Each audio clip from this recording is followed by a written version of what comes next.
Now let's see how we can solve this problem approximately.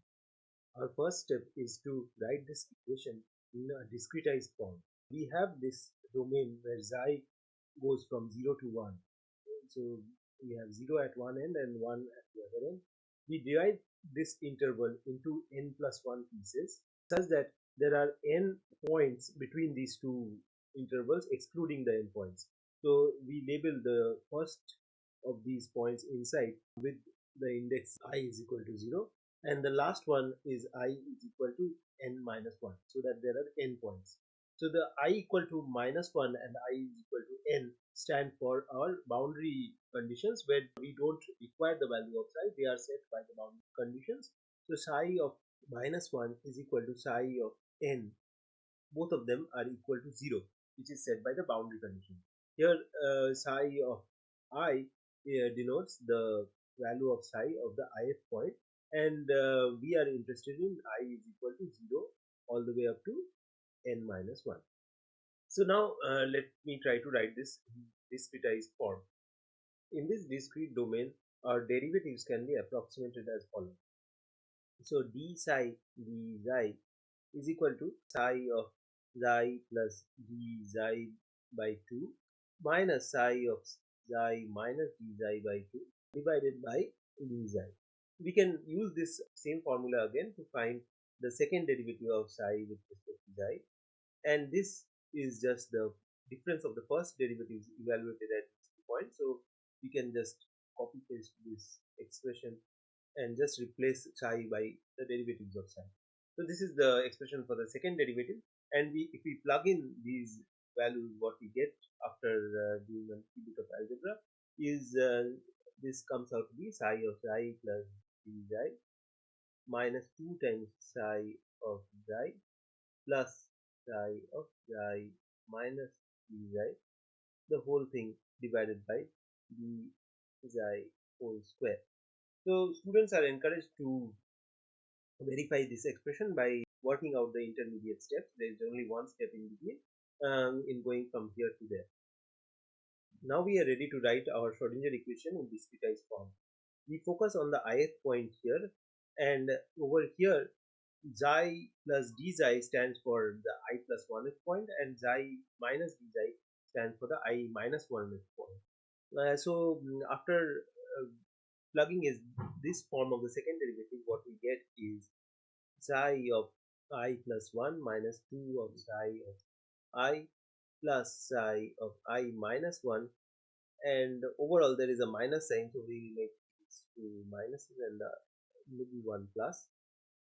And this is equal to epsilon times d xi whole square times xi of I. So, so this is the form which this equation takes after we put it in discrete steps which are separated by d xi. And now we can write this equation in matrix form, and this is how we do it. So we can write a matrix containing 2's on the diagonal and so on, and the minus 1 above and below the diagonal, and 0 everywhere else. So this, when multiplied with a vector containing psi 0, psi 1 all the way up to psi of n minus 1,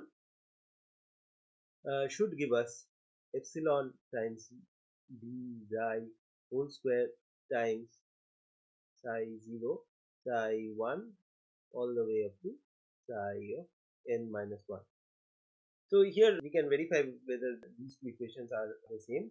So the ith row of the right hand side is just epsilon times d xi times psi I, or it's not the ith row but the I plus 1th row, because the index starts at 0, and the same row for this one has 2 with the psi I, which is what we want, and minus with the psi I plus 1 and psi I minus 1, because they have these minus ones just below, before and after the 2.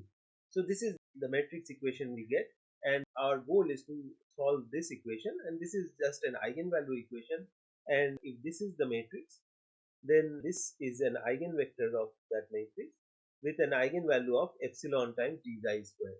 So if we can find the eigenvalues and eigenvectors of this matrix, then we can obtain the wave functions that we want and also the energy eigenvalues.